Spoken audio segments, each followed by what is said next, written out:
What a difference a week makes.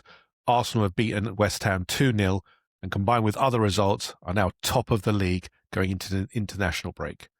We're going to look back at the game, the lineup and all the talking points. We're going to also look back at the rest of the Premier League games that took place this weekend.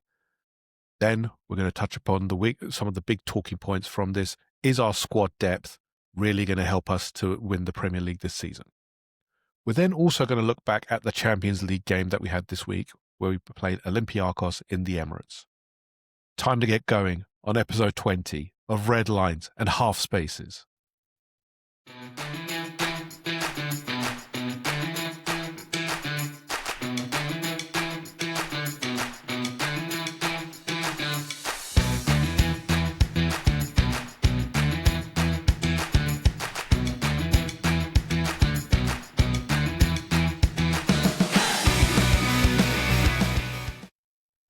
Welcome to episode 20 of Red Lines Half Spaces. What a difference a week makes. Last weekend, going into the Newcastle game, we were talking about potentially an 8-point deficit to our rivals. And then this week, we are now top of the table. But here's something else that is also top of the table. And that's my co-host, Joe. Was that better? Was that a little bit better than last one, wasn't it? It was. At least it had some relevance to what was being. At least it made sense that time. Exactly. See, you're coming along leaps and bounds, mate. That was outstanding work. I think it's going to be like, I think it'll be up and down a little bit. Some weeks will be absolutely first class and the other weeks will be terrible. But I mean, I loved it. That was 10 out of 10, mate. Top draw.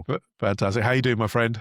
I'm all good, mate. As you well know, I'm in the midst of buying a new property. So I've spent my day just scanning documents, reading documents, signing documents.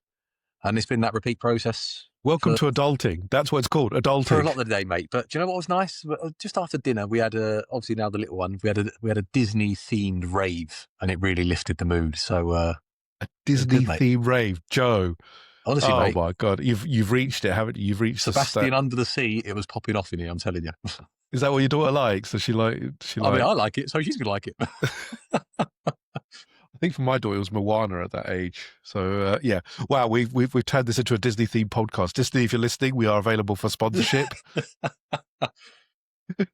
But yeah, I mean, obviously, for everyone who's listening, we do apologize we usually do tend to put out a preview and then a review show. This is obviously the review show for the weekend. But we did usually put a review of the Olympiacos game. Unfortunately, we didn't because of just family commitments from both of us. It's just sometimes how things are. But we're going to cover the Olympiacos game a little bit in this one. But Joe, 2-0 to the Arsenal against West Ham. Let's get into it. Going into the game, last season, this was one of those games that it was our banana skin, wasn't it? We had lost for 2 years in a row at the Emirates, which is very odd for us. It's not like West Ham are, in either of the years, have been an amazing team. It's just you've had a very bad game against them. So what was your approach into this one? Because I personally thought, look, this year, if you're going to win the title, these are the games you have to win. We didn't lose the title, as we keep saying, in the big games. We lost them in this kind of game against the Fulhams, Crystal Palaces, all those kind of games. How are you viewing this game as it approached? Weirdly, I had this conversation with my brother, and I was saying that usually I'm skipping to this game thinking, 3 points, like get a few goals here, should be fine. But obviously, because of the last couple of years against West Ham, we've not actually scored a goal in both games we lost. So it was very true, isn't it? Oh God, yeah, worse than I thought. Yeah, like we hadn't won a game, hadn't got a point, or hadn't scored a goal. So this is sort of like 2 years of just bizarre, really. But weird, because West Ham have this sort of thing over us. They was the last team to beat us at Highbury and the first team to beat us at the Emirates as well, I think, if memory serves correctly. Yeah. So, yeah, it's just West Ham bogey team for some reason. But no, for all them reasons, I wasn't sceptical. I was just quite guarded, I think, about getting too sort of carried away. And obviously how you can get as football fans going into a home game against West Ham, it should be comfortable. But given recent history, I was a little bit more cautious with my my enthusiasm for the game, shall we say. But Yeah, I think, like you said, mate, these were the games that cost us the title last year. We saw our sort of our form against the top sides was unbelievable, really good. Didn't lose to any of them, and we obviously didn't come anywhere near winning the league last year. So these are the ones that are going to make the difference. And like we kind of discussed on previous shows, obviously the game against Newcastle away, we lost last year, won that this year, lost this one last year, won this year.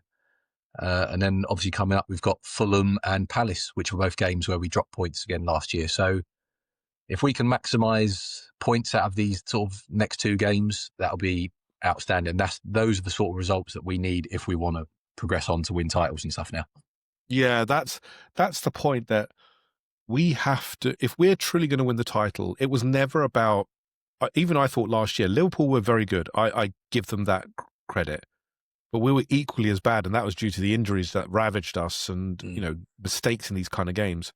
And my thought, like you, Joe, was, look, I'm wary, but I have to, we have to, if we're going to be title contenders, you have to show not your mettle, but your title credentials in this kind of game where you win it, and you win it well enough to say, look, that was the performance of a champion. And I think this performance was. So let's get into the lineup, and then we'll talk about the game itself, Joe. So, as with most things now, Arsenal, given the depth of our squad, I honestly didn't know what some of the lineup would be, because Mikel, rightly or wrongly, has made adjustments in most games. So David Raya in goal, ever present. That's not going to change. Ricardo Calafiori still cementing his place at left back. Gabriel Saliba, that's not going to change. And Yurin Timber at the back as well. That back four is not going to change, is it, Joe? That's probably the best set, defense in the league, would you say? I would definitely say it's the best defensive unit. And not only is it the best defensive unit, I think you could probably make an argument that those four are probably contenders for the best in their position in the league as well. So not only have we got the best defensive unit, I think individually you could even say we've got the best sort of defenders. That's an interesting one, isn't it? Because sometimes you get the defensive units who are mavericks, who are individual. You can call Virgil van Dijk the best defender in his defense, but the rest of it is not that good, is it, at the moment in this Liverpool defense? And even actually in most Liverpool years, they haven't been amazing. But to have four defensive players who could, as you said, Joe, who could be the best four in the league is a testament to also, to the defensive discipline that's been put into them, but just the quality of these players as well. Include David Raya in that as well. I think he's arguably the best goalkeeper in the league as well. And I think if you look back, mate, on sort of years gone by with sort of dominant teams, I think you can go back and look at a team like Chelsea back in their heyday when they was winning leagues. They had Paulo Ferreira at right back, arguably the best right back. Ashley Cole was at left back, best left back in the world. Carvalho and Terry in the middle, two of arguably best centre backs in the league. Man United team of years gone by, Ferdinand and Vidic as your two centre halves, Everett left back and Gary Neville right back. They've all had great defensive units and arguably the best individuals. And I think we're finally in a place where we can say we've got both potentially.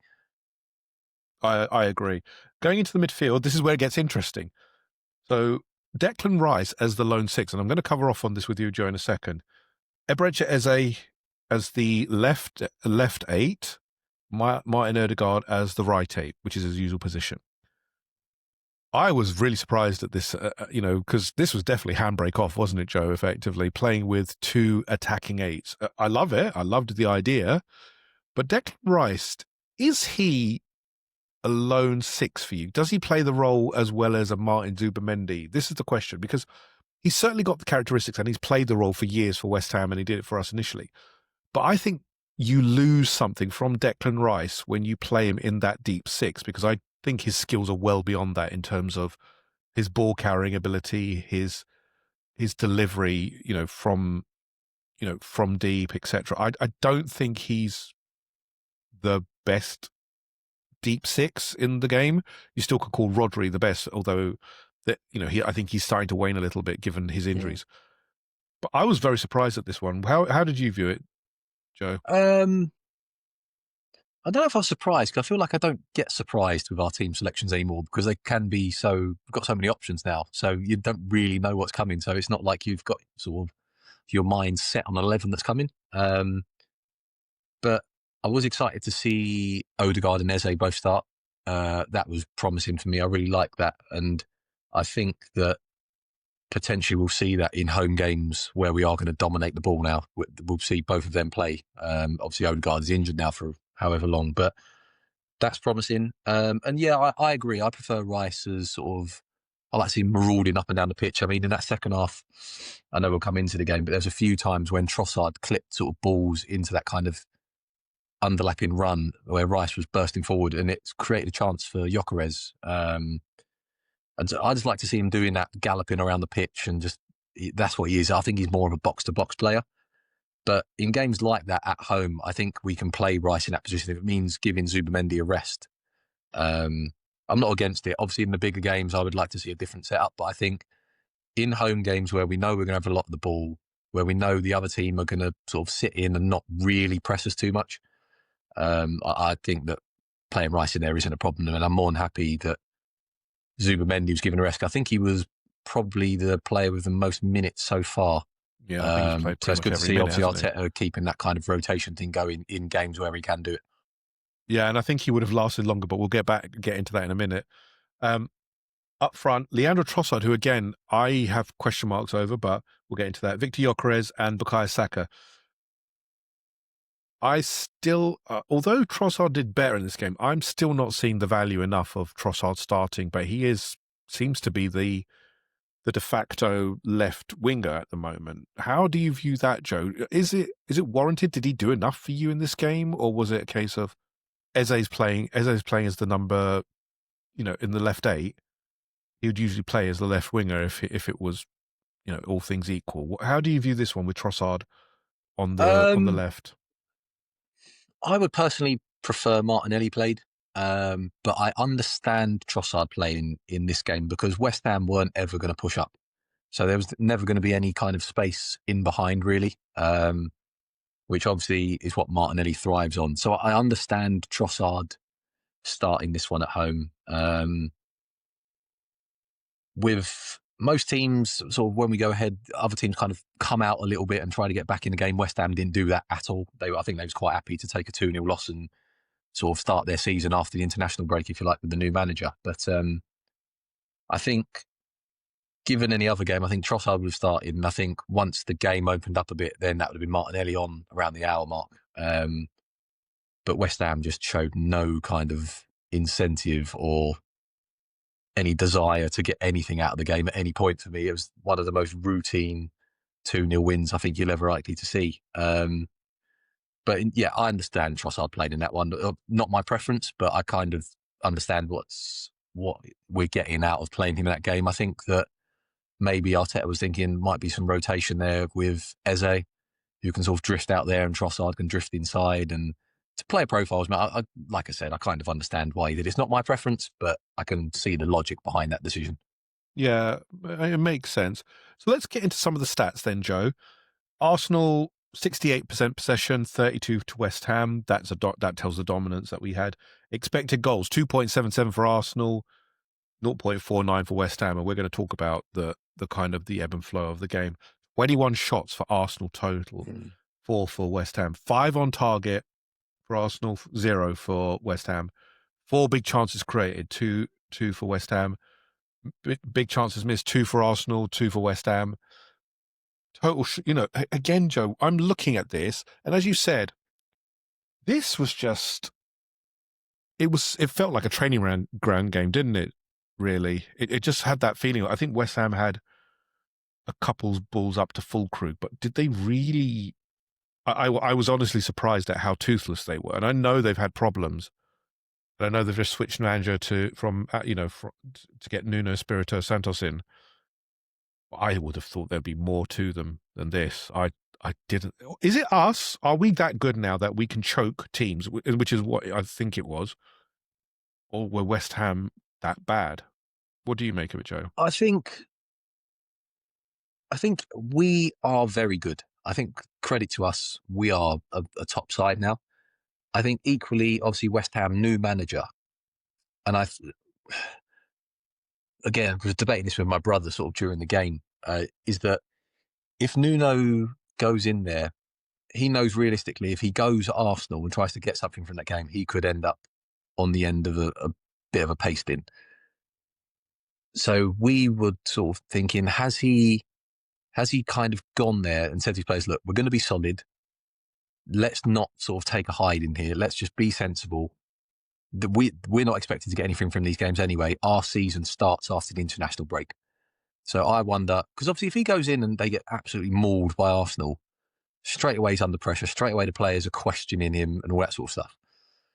So I just wonder if they've looked at it and gone, okay, our season starts after the international break. Let's just get to the international break. Let's not kind of put any undue pressure on ourselves. No one's expecting us to get anything out of Arsenal. So if we leave the Emirates with a 2-3-0 loss, whatever it might be, no one's going to kind of take any notice. If they lost 5-6-0, straight away people are going, oh, is Nuno the right man? So I wonder if there was a little bit of that. It might not have been as sort of plain sailing and sort of as obvious as that, but I wonder if there was a little element of let's just be sensible in this one. We might lose the game. If we nick a draw, great. But yeah, like we said, with the fixtures they've got coming up after the international break, I think that's where they were predominantly focusing on. Yeah, I got that feeling in the game. But yeah, I just thought that we were that good as well, that we completely dominated West Ham in terms of ball possession, getting the ball back, just choking them of possession. I think just the way we went about it was so organized and so regimented. It was really, being there, it was interesting to see how not robotic, but well set up we were in terms of just getting the ball back, tackling aggressively and getting it, and then, mounting another attack. So really well done. Let's talk about some of the events that happened. So the first big one, unfortunately, Martin Ødegaard got injured, and it looked like it was a clash of knees, really, didn't it, Joe? But it's turned out to be what it looks like it's an MCL injury, which is unfortunate because Martin Ødegaard has come off in the past 3 games early. It's not helpful to. I mean, against Newcastle, he looked really good when he came on, and then in the Champions League game, he looked really good. This is just unfortunate, isn't it? It's not anything to do with any of the injuries he's had because he had a shoulder injury before. Yeah. This is just one of those ones that we've all had it. Where your knee jars against somebody and you don't know what's going to happen. It could be just it swells up, and you ice it off. But this one obviously is a MCL injury, which is not great. It looks like it's going to be about a month or so without Ødegaard. Yeah, how did you view this, Joe? It's just very unlucky, isn't it? Again, just very unfortunate for him. I think, did they say he's set the record, his first players who have been subbed off? Yeah, and that's such a bad thing, isn't it? Because it's not anything to do with it. No, he's just been really unlucky, mate. And yeah, he's almost like he's a bit cursed at the moment, bless him. But like you said, like that kind of knee thing, you think you can just sort of run it off. Like clash of knees, it hurts, but you think, okay, like you might be able to sort of run it off, jog it off as the game goes on. But he sort of tried and then he kind of sat down again. He's just, oh, here we go again.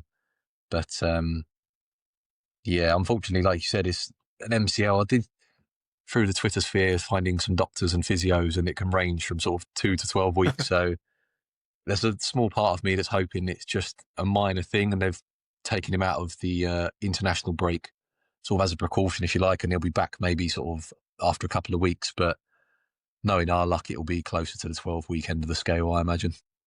Yeah, but again, and we're going to talk about this as a subject, Matt, our squad depth. We brought on a quality player, Martin Zubimendi, to replace him. It's not exactly like last year where you go, oh dear, we're going to have to maybe bring on a left back and try and square peg round hold this. We actually brought on Martin Zubimendi, rearranged into what we usually play, which is almost like a double pivot, but Declan Rice moving further forward. And as soon as Declan Rice moved forward on 38 minutes, so Martin Zubimendi came on 30 minutes. On 38 minutes, Declan Rice gets the first goal. And it was a really well-worked move. But at the end, it fell out to Declan Rice. Nice little half volley, hooked it in, and 1-0. Didn't celebrate, but gave a look to the West Ham fans going, you know that I'm quality. And that, because they were obviously giving him the banter, weren't they, straight away? The vitriol, which I don't understand. He gave them £105 million in their bank account. Not his fault. They wasted it on dross. Not only that, mate, he gave him a European trophy. Exactly. I I, don't don't- I, get don't- where I the don't vitriol.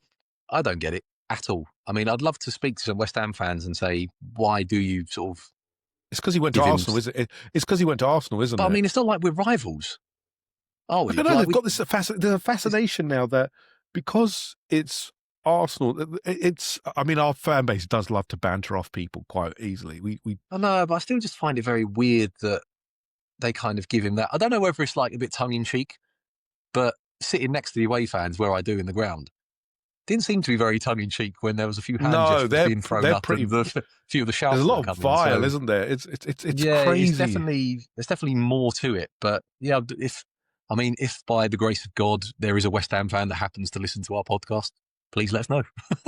If you are out there, and I know you are because there's so many of you listening to us, please do. Just let us know what it is in the comments. Second goal came from a penalty. Bukayo Saka scoring the goal. Again, I still think we were in total control in this game, and then obviously, and we got the goal through a really really well worked Timber. Timber performing a little spin, brought the challenge, and it was definitely a foul. There's no buts about it. I was surprised that Bukayo Saka took it, and it was his 200th appearance. But I always thought that when Gyökeres came in, he would be the starter, and I thought Arteta would, but captain pulled rank. The captain he became captain after Ødegaard went off, pulled the rank and scored the goal. I was a little bit nervous because if he hadn't scored, that would have set the alarm bells. But look, 2-0, comfortable, wasn't it? The penalty was not in doubt, was it, Joe? There was no ifs or No, buts to about be it. fair, I think Zubimendi was brilliant for both goals. I think the little ball he Yeah. played for Eze for the first one, and Eze getting a nice early shot off as well, which I'd like to see because Yeah. not sort of having a dig at Ødegaard or anything, but if he was sliding that to Ødegaard would have been looked to check back on his left foot, whereas Eze obviously made that run, got a good shot off, good save, Areola, to be fair to him. So that was nice. And then again, the ball from Zubimendi, there's that little clip into the channel. Timber, great first touch. Did you see on Match of the Day? Did you see on Match of the Day? They went almost like to a computer-generated image of like Martin a sort of VR Zubimendi's thing, view. wasn't it? Yeah, Martin Zubimendi's view and how much time it's like a 1.3 second gap that he's got to figure it doesn't out. it? Just shows the speed at which they operate. It's incredible. So yeah, he sensational for both the goals, mate. And I think if it wasn't Saka's 200th game, I think he probably would have given the penalty to Gyökeres. But I think because it was a landmark game, I think he just went, no, do you know what? I'll have this 100 goal involvements in 200 games. Thank you very much. Oh, yeah, it's and the funny thing is, Saka is a very good penalty taker, but like as Arsenal fans, we all get this nervousness when he takes them. And I don't think it's because you're worried or think he's going to miss. I think it's because if he does miss, it hurts so much. Like you're almost Saka, like, isn't it? It's like the sun. Saka, like you're nervous for him. So if it's anyone else, like you'd be really confident they're scoring. But all Arsenal fans care so much about Saka. He means so much to all of us. You're filled with nervous energy whenever he goes up because exactly. You and when you're don't waiting for him it to miss. because he does this, he does this penalty technique obviously where he waits now, doesn't he? He doesn't run up. He just waits for a second. You're like, don't do it to us. Don't do it to us. It's funny, isn't it? Because he scores a lot more than he misses. I can only think of one that he misses, which is West Ham away. Yeah. That's the only one I can think that he's missed. But for some reason, like I said, I think we would just love him so much. That's where the nervousness comes from. Because anyone else with a record of conversions like his, you wouldn't be nervous at all. No, I mean, again, we shouldn't be, but we are. That's just Arsenal fans to a T, isn't it? We are gluttons for punishment, and we expect it more often than not. But again, I mean, looking at all the stats, looking at the events, 2-0 was more than justified. It should have been more, really, but 2-0, I would say, is a professional performance. One of these games, we talked about this, Joe. Look, we've had hiccups with West Ham in the past. Get the goals, 3 points. We didn't even get out of third gear. I don't think even we got into third gear. I think it was just it was very training ground. I think we didn't have, apart from the Ødegaard injury, it was a stroll almost. And I hate to say that because obviously football is competitive and the Premier League is the most competitive league, but it just felt like a bit of a stroll. West Ham, as you said, their season starts, you feel, after the international break, and they came with that mentality today, and I don't begrudge them for that, but it was a good performance from us in terms of what you want to see from the title challenges, really, isn't it? Yeah, it was as routine a 2-0 win as you're ever going to see, really. I mean, they had their two chances was a header in the first minute from a corner and a header in the 90th minute from a corner. That was all they had. I mean, David Raya had nothing to do for the entire game. So really comfortable. And yes, we'd like to see Arsenal kind of put these teams to the sword a bit more. But I think given that obviously we had Champions League in the week, trip to St James's at the weekend before, um, West Ham showing no urgency in the game, no real desire or passion. You're not going to put much effort in, because when you realise the opposition aren't really putting much effort in, then you can't really match, or you can't sort of put in 100%, because you think it's just a human reaction, isn't it? If someone's only giving 60%, you'll give 70% and that'll be enough. And I feel like that's what we did. But no, really, just a really good professional performance. Who was your man of the match, mate, seeing as you was at the game? Who stood out for you? Timber was very good for me. I liked him. Mm, Timber's just so good, honestly. I don't. I rarely see him have a bad game, but for yeah. me, he got the goal, and when he was freed up, he actually really did stand out to me. Declan Rice, I thought, was Mm, superb. When he's as a six, I think he's limited. He's limited in his game. But when he's that eight, that marauder, he he's unbelievable. mm. What would you? Yeah, Who was your man of the match? I think you'd go with Rice just for obviously the goal contribution, what he did from the middle of the park. But I thought Calafiori had a really good game as well. I thought he was obviously hit the post in sort of the first half of that shot from the edge of the box. And again, he was just having one of those wild, it was like a wild horse. It just turns up on the pitch. Like at one point, he was on the right Yeah, he wing. was at the right centre And I just midfield. Is think, the what right on wing. earth is going on? Just all over the place. But he was absolutely fantastic. Defensively, he was brilliant. On the ball, he was brilliant. A few times he went on some good runs with the ball. And I thought in the first half, I thought he was our best player. I thought he was brilliant in the I first thought he half. was as So well. He was everywhere. yeah, I think you'd probably go Rice for the sort of the goal contribution. But yeah, big shout out to Calafiori as well, because I think he was outstanding for me. Yeah, and I think after a couple of, like in the last game, he wasn't at his best. We can all acknowledge Mm, that. But yeah, it's odd, isn't it? He's all over the pitch, but he rarely gets caught out, doesn't he? In terms of when he goes on that run, it's not like he's halfway up the pitch and then that's it. He's caught out. Rarely that happens. I haven't mm. seen that enough, because obviously Gabriel's so good at covering the left channel as well, and Yeah. he's Interestingly, yeah, what we kind of, or what we've been doing at home anyway. I can't speak for the aways, but at home it seems that Gabriel kind of almost takes up the sort of half position between left back and left centre back, and then be it Zubamendi or Rice kind of just sit a little bit deeper. So you've almost still got the four there. But yeah, I mean, the team are just so well drilled now, mate, aren't they? If yeah, players are given license to roam, then you know that someone else has been given the role to fill that gap, and we're doing that brilliantly yeah, at the moment as a team. he does. Joe, a couple of more points just to talk about. Victor Gyökeres is coming under a bit of scrutiny at the moment, given that it's been 6 games now without a goal. I'm finding this. I knew this was coming because obviously the price tag, and he's the number 9 at Arsenal. But it's been 6 games without a goal. However, I think his presence is causing real issues for the defense of other teams, because I'm finding, every team that I've seen him against, he's having to have almost a wrestling match. He was absolutely dead at the end of the game, not because of his running around. He's got an engine like nothing I've seen, but he was effectively having fights, wasn't he? Because it was like 2 defenders on him. There's a perfect picture of 2 defenders looking at Victor, almost wrestling him, and Bukayo Saka free. So what it's doing, obviously, is it's taking the focus away from Bukayo Saka, who's had 2 to 3 people, tag teaming him for a number of Mm, years. And I think it's kind of an unsung role that he's performing. Look, he's not an Erling Haaland. He's not the elite striker, but he's really providing a lot of relief, if you call it that, towards the wingers, isn't it? He's doing a lot mm. of hard work at the moment, isn't he? Yeah, I'm not being funny as well. Again, he's up against two absolute monster centre backs. I think Max Tillman was one, And and Mavropanos was the other, wasn't Mavropanos, he? both 6 foot plus, both He was giving as giants. good as Yeah, he and he came, wasn't was he was on his own up there, and he was having a good physical battle with them. And like you said, Yem, I think he might not have scored the goals, which we all sort of crave, but the role he's fulfilling up there as a centre forward, occupying defenders, making centre forward runs, it means that teams are finding it harder to double up on the likes of Saka. They're going to find it harder to double up on Eze, Odegaard, all these players, because they know now that Arsenal have a centre forward who is making runs off the shoulder and trying to get into goal scoring positions. Whereas before we've not had that. Everything could be in front of the opposition defence. They could see where Havertz might be, Trossard, Gabriel, whoever it was.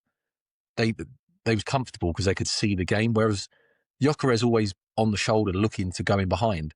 Defenders don't, you can't afford to go and double up on people as much because you've always got to be wary that if you step in there, there's now a gap that Gyökeres can bend his run and he can be Yeah, played in by exactly. the players we've got. So, like I said, he might not be scoring the goals, but he's working his socks off. He's really providing, like we said, space for others on the pitch, and that sometimes is good as a goal because he's occupying defenders and allowing space for others to get into. And I think the goals will come. Like we said again, Rice created that chance, and he was a hair away from getting on the end of it in the second half. Yeah, I just feel that we need more from those players behind him need to provide more. There's not enough coming to him, I think.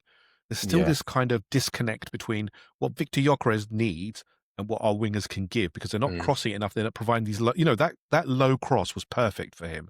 mm, He may have missed it, but Haaland misses a number of chances as well. It's not mm. always guaranteed, is it? You have Again, to mate, he's provide the in chances. and he's in the right position. Again, he's done the right thing there. He's making a run like we said before. We haven't got any other player who would make that run. Like Rice would run Exactly. onto that, and there'd be no one in the middle. The nearest player would be sort of 20 yards from the goal. Exactly. So the fact that he's busting the gut trying to get in there, that's what we need. And I think goals will come for him. Like we said, the team need to create more for him, I think. But I'm not kind of writing him off or thinking it's like he's not performing well or anything like that. I think he's, He gives like we 100%. said, You can tell he gives 100% because he looked yeah, absolutely crackered at the end like of we the said, game. goals are a centre forward's currency, and at the moment he's not getting them, which is He's not getting obviously a going to rest make either. people. It's going to make people Oh, ask questions. But I think once we can rotate him a bit, give him a bit of a breather. He's had yeah, hard games he's had so far as well. Do you know what I mean? He's played nearly 90 minutes in all these games against hard opposition. So with the run of games we've got coming up, I would like to see him get a few goals now. I think we've got the players, we've got the squad now that should be able to create chances in these games against kind of the we also so-called need. lesser teams, if you like. And I'd like to see him now pop a couple in. I think he will in the coming games. I think you'll see him get on the score sheet more than once. Yeah, I also think as well. To your point, just now, Joe, he's had no respite. There's no the Havertz, who's who you'd think would be the replacement for Mm, him, is injured. You'd expect when he comes back, whether he fulfills that supplemental strike or the coming on with Victor Gyökeres. Gyökeres needs some relief. He looks dead almost at this point. And mm, Nico Marino is a good player, but he's not a striker necessarily. He's a second striker almost, and he doesn't do the job that Victor Gyökeres will do. mm. Havertz can do it to a degree because he's got that Yeah, physicality as well, but he needs relief because again, now he's on international duty and he's going to be playing up front as well. I hope mm, he doesn't play as much, but I get the feeling he will because he's still the main man for Sweden, despite Isak being there as well. mm, But Joe, 2-0, good performance, but obviously it it led into other, the weekend got better and better. It wasn't a perfect weekend, and we will come to that why. But obviously the 5:30 game was Chelsea and Liverpool. Liverpool had started to have a bit of a blip. Arnie Slot was starting to make the excuses a little bit that they weren't getting the chances that they should have done. It was, it's very unusual. But in the end, Chelsea dominated Liverpool, I mm, think, and it was a well-deserved 2-1 victory. Although the winning goal came very late on from Esteval. mm, But I thought, and look again, I'm prefacing this. I am not discounting Liverpool in any way, shape, or form. I think this is going to be a very tight title race. But the last couple of games, Liverpool have looked. I think the deficiencies that we've talked about, Joe, in their strategy of their buys this season has come home to roost a little bit, because what you're finding now is The depth behind the primary group is not great. So, who's going to replace Kanate? Who's going to replace? They've also struggling at right back. I think the gap Trent has left is bigger than they think, with especially in relation to Salah, because Trent was very good at having these pinpoint balls that could find Salah, Nunes, who was there, but these players who were benefited from the early ball being that good to split them. What did you make of the Liverpool game and where Liverpool are at?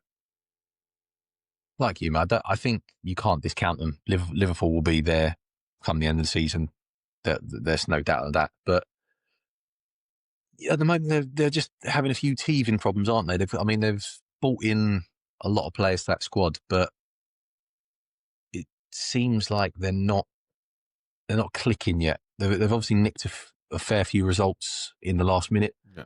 and they've now lost the last two in the last minute of games. So yeah, they're having some issues. Salah obviously hasn't got going yet, but we know he's world class. You know he's going to at But do some you think point he's he's going to. struggling? Do you think he's struggling a little bit without Trent? He does look like it. I mean, it looks like Maybe. very. I mean, it's hard to say, isn't it? Because he's such a world class player. Yeah, maybe. Is he suffering a bit with the Aubameyang-itis that goes It around could, when you that's a sign a known big new condition. contract? He signed It, obviously with Aubameyang. We had it signed, had an unbelievable season, signed a huge contract, and you just ease off because you've got nothing to prove. Do you know what I mean? You've kind of got your yeah, money. You're not playing for anything. You might only drop 5-10%, but it shows when you've sort of performed at a level the year before. So there might be a little bit of that. It's hard to say, mate, because we're not Liverpool fans. You know what I mean? We don't watch them every week. We don't know kind of the goings on, how they've been sort of doing. We just kind of see snapshots and clips and whatnot. But like I said, we're not discounting them. They'll be there or thereabouts. But yeah. I think they've got a sort of a bit of a tricky run coming up the next five. Trickier than ours, shall we say. So I think this is going to be the time where we now need to go into these games and almost look at it as let's put some distance between us, because Liverpool, they'll win some of these games, don't get me wrong, but to expect them to get 5 wins out of the next 5, I think is quite unrealistic. Whereas I think if you look Well, at our fixtures and you said Arsenal could potentially win all 5, so I think this will be the kind of thing where now you've got to see us kind of build a gap to Liverpool. well, the next game is Liverpool Man United, and Man United, you know, have won their Flying latest off the game. back of a win against Sunderland. I know what a. I mean, look. I don't think the gentleman. I don't know if you've seen this, Joe. There's a Man United fan who hasn't cut his hair and won't cut his hair until United Imagine are if going it was to win. Liverpool, the game where he got to cut his hair. No, because it's 5 games in a row, Oh, so was it they've only got 5? one. It's 5 games in a row, and that's God. not going to happen for all. So he's going to get a big barn. His barnet is going to be massive. I don't know how it's going to. He's going to be looking like Rene Higuita, isn't he? Dude, honestly, it's literally like it's massive because his hair grows upwards. It doesn't grow down. So, but yeah, 2-0 to Man United over Sunderland. Again, I don't think Man United are there or thereabouts at all. I still think they've got problems. No, I mean they'll beat teams occasionally, but there's fundamental issues still going on there, isn't there, Joe? they're not going to do anything against Liverpool, I wouldn't think, mate. What are the other games they've got? Have you got them there? Liverpool have got Eintracht Frankfurt in the Champions League. I think they'll murder them because Frankfurt don't look the same team. Brentford, Liverpool, and again, I'll come to Brentford in a minute. Crystal Palace in the League Cup, but Aston Villa, Real Madrid with then you've got City, Forest, who I think will have a new manager by then because I don't see Ange lasting. And then they've got West Ham, and then their run starts to get a little easier. Yeah, so they've got a few tricky ones Brighton coming up, and haven't they? Tottenham. Yeah, I think Liverpool had a relatively okay run. They had a couple of home games. They had obviously Newcastle, which was the big one, and then obviously us. But it wasn't like they had the run that we did, I don't think, in relative terms. But again, I think the wobble is coming just because there's a few inconsistencies in the team. They've bought a lot of talent, but does it fit what they needed? They desperately needed a right back. You can tell. You don't play Dominic Szoboszlai as a right back. Connor Bradley looks he's a defensively really good right back, but I think he struggles with what's being asked of him to be that kind of Mm, Trent player. So yeah, I think there's more to come. But look, again, it's going to be very tight and it's going to ebb and flow. It mm. I've taken this as it's great to be at the top in these 2 weeks, and I'm going to absolutely milk it for what it is. But I am realistic enough, and I'm an Arsenal fan who's been through the pain enough to know this is not. Mm. It could go. Next week it could be back up to normal. So again, I'm just enjoying it right now because we haven't been there for a while. So if any Liverpool fans are listening, I'm not bantering you.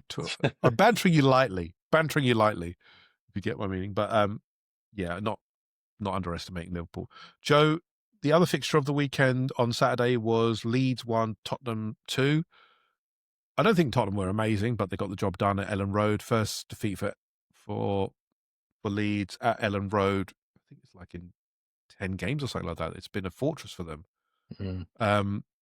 But again, Tottenham are going to ebb and flow, aren't they? They're a good defensive team, but it's a question of when can they score enough.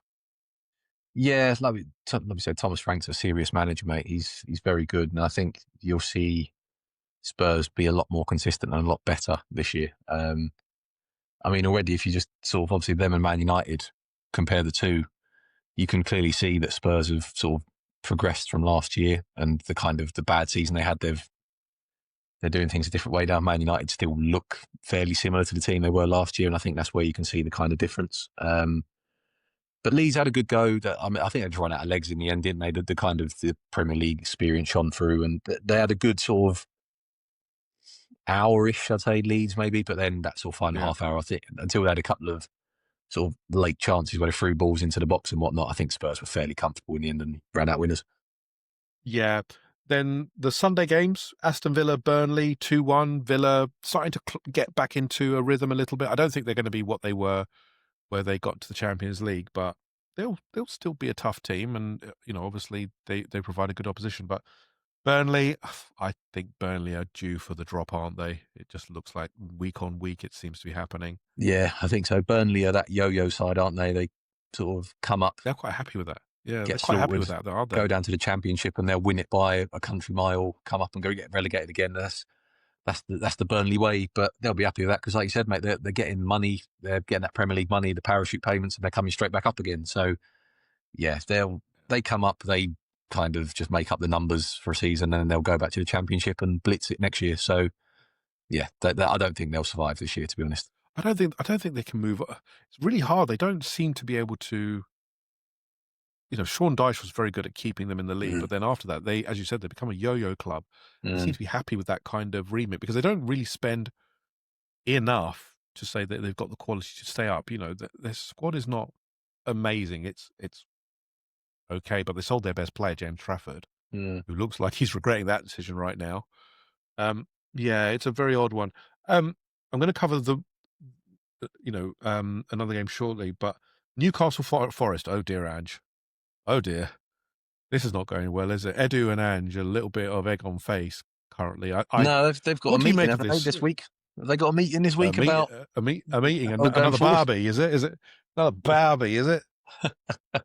The Sorry, I'm Greek mafia. stereotyping. I'm stereotyping here, but it's just who we are, mate. Yeah, It's just who we are. yeah. The Greek mafia are having a little chat this week, so they're going to decide what they're doing going forwards. But yeah, Do you see a way back for Ange? Do you see a way back for Ange? I mean, if I look at the Nottingham Forest fixtures, again, it hasn't been kind to him. I will say, not going to St James Park, not the it's easiest weird, game. isn't it? Because if you think about it, like he was terrible at Spurs.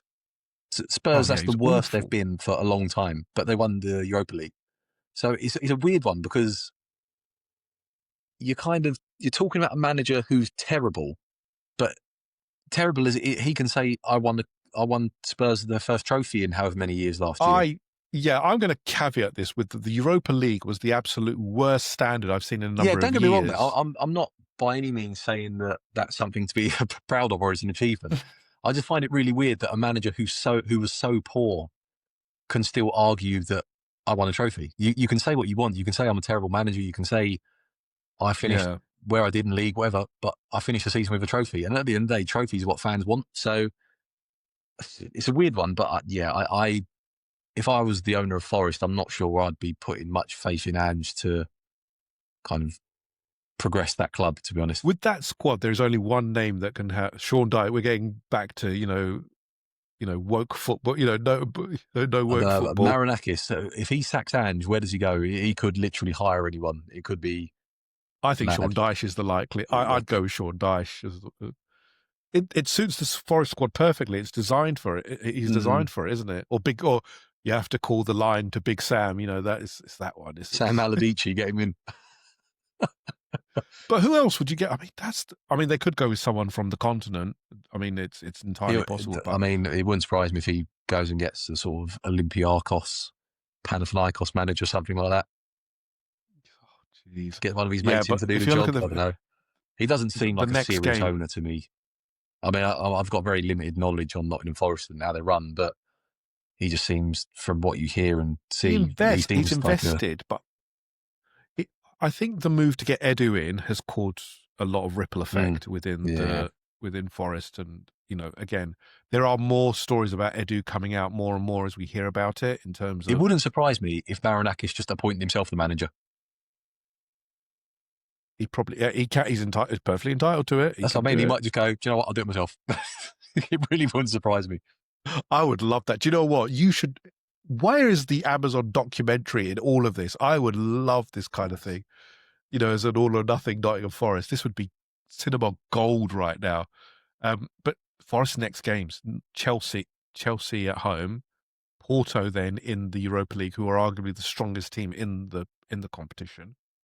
Bournemouth, who are very good away, Man United, and then Leeds in one of the local derbies. So Tough run of games. I think and I think Ange's. I'd be surprised if Ange's actually in the seat after the international break, to be honest, because the results are that bad. I think But he'll we'll maybe get wait a and couple see. more games, but we'll see. Watch this space. Can they take the risk? Well, It's an interesting one. yeah. Wolves won, Brighton and Hove Albion won. Yeah, I watched the game for a minute and I was like, I was surprised Wolves went This ahead, one's but all on you, mate, 'cause I didn't watch this, so I haven't got a clue what happened. like I said, meh. It was a very bland game. Um, Brentford versus Man City. God damn it, Brentford. Had a good go, didn't they, to be fair? Brentford. They had a good go, but I get the feeling Brentford are losing steam a little bit in terms of, are they a Premier League force? And we knew they would lose some momentum given that Brian Mbuemo left, Vissa left, Ivan Toney left a while back, but they've got good players, but it's just that up front. Igor Tudor looks okay-ish, but it looks very clumsy. And they had chances. They just couldn't put anything away, could they? But again, some notable things. Haaland, just a robot. But Rodri going down again, that's a big concern for them because without Rodri, they do look very vulnerable, Yeah, don't apparently they, it's not Joe? too bad, I think. I'm sure I saw Pep say somewhere he'll be back But it's after the another, international break. it keeps happening, doesn't it? He's getting niggles, Yeah. doesn't he? Again, it keeps getting setbacks. Yeah, there's obviously So, sort of that knee ligament injuries done. It takes a while. We've seen before players come back and you get little hamstring injuries. You get, because your body's sort of getting used to going again. And I mean, I think Arsene Wenger kind of said it as well before, didn't he? That players, they might come back, but they aren't back yet because they're going to pick up little niggles along the way where they're getting used to that kind of intensity again. So Rodri might have a few more sort of games and spells out. And but yeah, with Haaland up is he front, I going to mean, come back to the level? Is he going no, to I get don't think back he to will. the I Ballon d'Or don't winner? think. I think with that injury, I can't see him getting back to that level. Unfortunately, because He's very few what, players do. 30? He's 30 years old, isn't he? I think. Yeah, yeah. I think he's towards that And end of the that's scale. But I think, mate, we've seen it previously a lot 29. of So times. he's I think once you get that injury, I think it after a certain age, I think it does. I think your body just it can't go back to that elite level that it was at before. He'll still be a sensational player. He'll still be fantastic. He'll still do a job. But I can't see him getting back to the level that he was at, unfortunately for him. which is a bit of a shame. He's a good player. The game of Sunday, I thought, because I watched it, and obviously Happy Invincibles Day to you, Joe, is is obviously very early in the season, is Everton Crystal Palace. Crystal Palace, very, very good. Very impressed still with Glasner and how he's approaching it. But Everton winning in the last minute. Was it the last minute? Yeah, it was the last minute, wasn't Mm. it? They they Yeah, snatched it clearance off Jack really. Yeah, Grealish that flew Jack into the net, Grealish. wasn't it? Love it. Love it. And it went absolutely mental. And I actually had a dinner party at my house, as you do, we had a dinner party around ours. We were watching the game. And I had an Everton fan, a staunch Everton fan. He's one of my family friends. And he was going, because obviously you don't expect it, but he was going absolutely wild. It was a great moment. And I can imagine for the Everton fans, going up against, Palace in past years wouldn't have been that big a deal, but Palace have got a very good record at the moment, and they looked very good in this game as well. But I thought Everton stayed in the game and came back really well. What did you think, Joe? I thought it was a really enjoyable watch. Yeah, they've done well, haven't they? Everton at home, they're kind of, I wouldn't give them fortress status yet, but they're making their home No, sort of stadium a difficult place to go to. But yeah, I would have had Palace to win that game personally, because Palace, I think they was unbeaten in 18, 19. Been playing yeah. really well, so really good result for Everton. That'll give them a lot of confidence.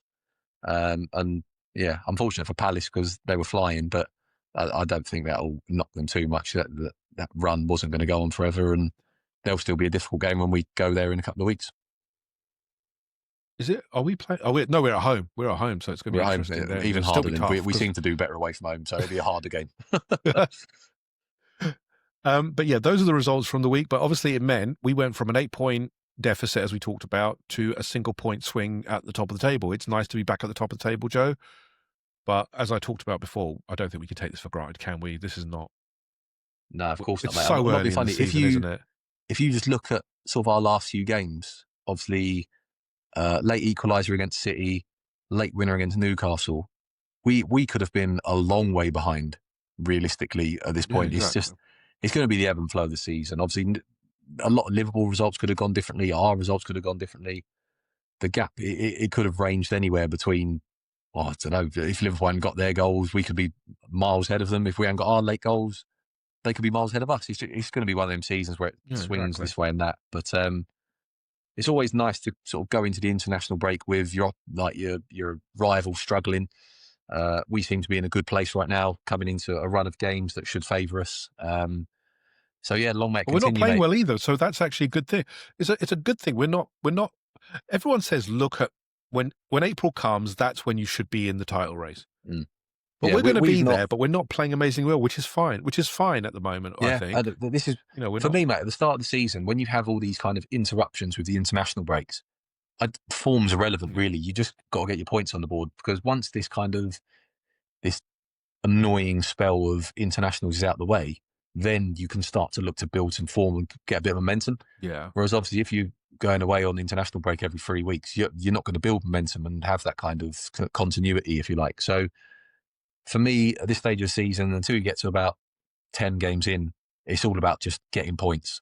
Once you hit sort of 10 games, for me, that's when you then want to start seeing your form build. So hopefully, after the international break, mate, we'll get a bit more, got on sort of, like I said, an easier run of fixtures, if you like. And then we've got a difficult one in the Champions League against Atletico. Glad that's at home. But I think now, like I said, I just want to see us, once we come back, let's get some more wins on the board. But now let's see a bit more form. Let's see what this team can do and what we're really going to be about this season. And the big thing, obviously, is to try and keep players fit. Look, we've got a deep squad. We can look, and we're going to talk about this now. We've got a very good squad, and that's helping us right now. But the key players who are missing, so the Havertzes, the Madueke, who was in a superb form before he got injured. Hincapié is a one as well that you want to see back because, look, we have coped very well and we've got the depth and we've been able to, rotate very well. But adding that bit of quality, and those three players are quality, is going to be massive in terms of those, into those fixture, that fixture block that you're talking about, Joe, isn't it? Look, you want to have as much depth as possible available. We can't have this kind of multitude of long-term injuries, can we? Again, even no squad can cope with that. No, definitely not, mate. So, It was interesting, the graphic they put on Match a Day when they compared two benches. Don't know if you saw it. They compared our bench Yeah, to from West last Ham year. last year Oh to my this year, God, and last year. the difference in it. I mean, Butler, Ajayi, Tierney, Jorginho, all these players. You think, wow, like this. It's only when you see this kind of side by side you sort of really appreciate just how much sort of this squad has been built and how much is kind of moved on. But no, I mean, if we keep averaging an injury a game like we have done so far, near enough, that's not going to be sustainable, and we won't be able to cope with that. No matter how big your squad is, if you keep getting injuries, at some point you're going to run out of players. Fortunately, we have the squad we have now. If this was years gone by, I think that we'd have this opening group of fixtures been a real struggle for us. So Yeah. fair play to Arteta, Berta, the Cronkies. Well done, everyone who's kind of built the squad, and we've been able to cope with the injuries. Amazing to think we've still got that many good players to come back as well. Because even with those injuries, the squad still seems deep. It still seems we've got plenty of options on the bench. Yearis, obviously Madueke It's to going to be a come real back. struggle, But isn't it? It's going to be it's going to be a real problem, isn't it, for Arteta? A really great problem. But once, if you have all our players at fitness, we're going to have to drop some key names from the bench, aren't we? In this is terms the of, thing, mate. We were finding it difficult to pick a starting 11. Once everyone's fit, we're going to find it difficult picking a squad, let alone just an 11. So yeah, it's a great position to be in, and I think what could be of benefit is obviously once we kind of get into the sort of Christmas period and January, February, there are so many fixtures during that time, and we're going to have a few players in this squad who would have only just recently kind of come out of injury and be kind of refinding their form and fitness and stuff. So that yeah. potentially could be a benefit to us at that point in the season, because players like Madueke would have had a couple of months off. Obviously, Havertz and Jesus have been out long term. Hincapie's been out for now a few weeks. So it's a brilliant position to be in with the squad that we're going to have throughout the season, mate. And I think now, obviously, we kind of alluded to it, obviously, that people are saying that we've got the strongest squad. People are now saying Arsenal have the strongest squad. And I think it's difficult to argue against that, mate, because when you look at what the squad was at the weekend and then factor in who's missing, it's hard to argue we haven't got the strongest squad in the league. And yes, that might put a bit of pressure on us. But if we want to win the league, that's the kind of pressure that we have to deal with. And Yeah. we've built a squad to now try and win the league. You can't have it both ways where you say, oh, no, everyone's saying we have to win the league because we've got the best Yeah. squad. So, well, we have got the best squad. We've got arguably the best squad in the league. So there should be a conversation and people kind of saying Arsenal are the favourites because we've got the most good players. So you can't have it both ways where you say you want to Yeah. be It's sort of crazy seen as though an underdog, how but we've then got to this have the point. best squad as well. Yeah, it's crazy how we've got to this point now, isn't it? That we have got this unreal depth and we're still not at our full potential. I don't think we've had a fit squad actually at all this season, have we? A fully fit squad? I don't feel like I've had a fully fit squad since about 2004, mate, to be honest. Exactly. We don't So, do that, do we? We always have one injury out, don't we? So, exactly. but yeah, we're going to, hopefully the injuries can clear up. Obviously we wait with bated breath through the international break. I hate international breaks because you just don't want these kind of injuries, but we'll see what happens. We've got a lot of players off on the international duty. So fingers crossed for them. Joe, let's briefly touch upon the Olympiacos game because we didn't cover it in the last one. 2-0 to Arsenal. I'd say the first half an hour we were absolutely superb, but yeah, it wasn't an easy game, was it, in the end? I mean, briefly, good to get the 3 points, but it was harder than we needed to be, didn't it? Wasn't it? Yeah, you called it, mate, to be fair. You said that it was going to be a tricky game against Olympiacos, obviously being sort of a well-organised, well-drilled team, and they were. I think it was another game where we kind of just played in second gear again, didn't we? We didn't really go for it. I think in that one, you saw kind of the worst of a player like Lassard, if you like. He looked very kind of lethargic, had no kind He should of... have had how many chances did he have? well, mate, he could have had a Like hatful, 3 but chances. he was so kind of laid back and not on it, you know what I mean? Because Olympiacos are seen as a level below us, and yeah, just didn't have that intensity. If he had the intensity, I think he could have had a hatful of goals in that game. But ultimately, again, in the middle of sort of the week, difficult fixture, just coming off the back of St James's, like the big high of obviously the late goals and the effort you had to put into that, and then obviously with a thought on West Ham at the weekend. Again, mate, not too bothered about performances. Just get the job done, and again, it was another Yeah. job done performance. 2-0, fine. Let's move on to the next one. But I will say Martin Odegaard for that first half an hour, what a performance it was.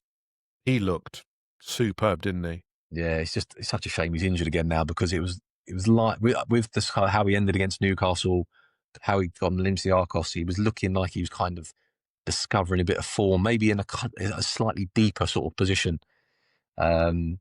Looked like he was beginning to kind But of, not isolated to that right-hand side, not to that right-hand side. He was drifting everywhere, wasn't he? yeah, He was it, everywhere, wasn't he, pretty much? yeah, he was beginning to kind of, you're beginning to see bits of Odegaard that I feel like we've not seen for a while, and kind of rediscovering the best bits of his game, if you like. So we've just got to hope that this injury isn't too bad, mate, because it's a real shame when you see a player start to kind of find a bit of form and then it's cut short again, and then you've got to rebuild again. So hopefully it's not too long, and after the international break, we can just get going again, if you like. But thankfully, we're not as dependent on Odegaard anymore with your Eze's, with your Wanyeris. We can deal with an Odegaard injury like we've not been able to deal with before. So yeah, hopefully he can come back and kind of get going again after the internationals, and the injury isn't too bad. But touch wood, it isn't bad. But if it is kind of longer, or sort of towards the longer end of the scale, then I'm not too worried as I would have been in years gone by, because I think we've got enough to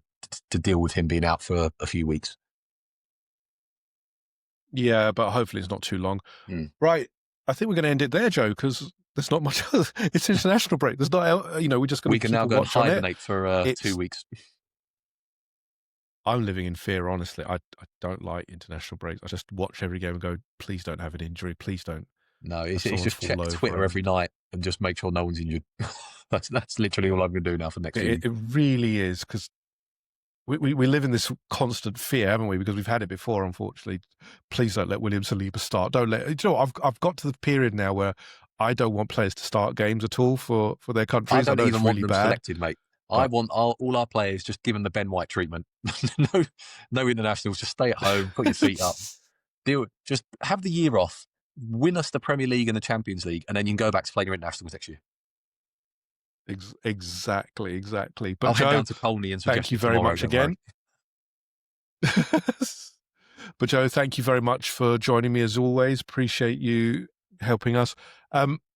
If you do like the content, as always, do subscribe to us. Make sure you check us out on all the platforms. We'll get the video out for the YouTube channel. We're starting to do that now, really, to get the video channel out, and hopefully you're enjoying that. But if you do like it, keep subscribing, keep telling us what we're doing wrong or right, and we will catch you on the next one of Red Lines Half Space It. Bye for now.